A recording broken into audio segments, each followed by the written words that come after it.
Hi everyone, this is Robin, and this is the last week this week for week 8.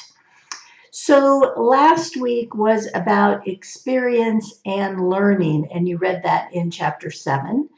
Also, for assignments, you turned in your second annotated bibliography because we finished up the second section of the book, and I will have those graded and back to you by the end of this week.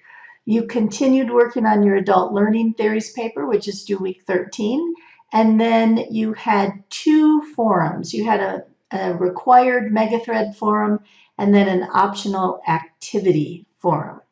So that was all last week. Now this week we're moving into the third section of the book, and this one I think is going to be really an interesting section for many of you. The section is called Newer Approaches to Adult Learning, and they are in fact approaches that you may not be familiar with. So I think the next few weeks are going to be especially interesting for all of you. So you're going to start by reading chapter 8, which is about embodied, spiritual, and narrative learning.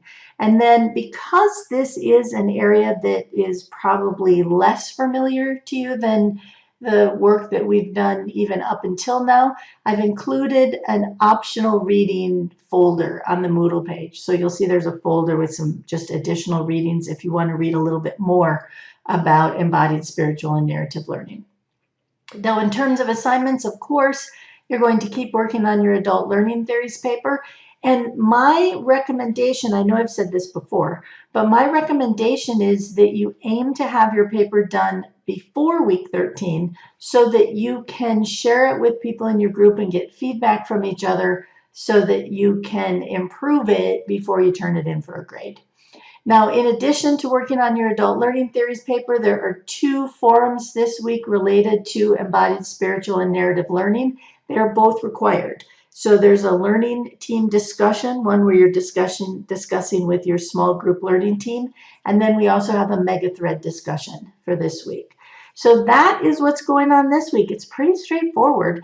But if you have questions on anything, please be sure to let me know. Otherwise, I will see you online.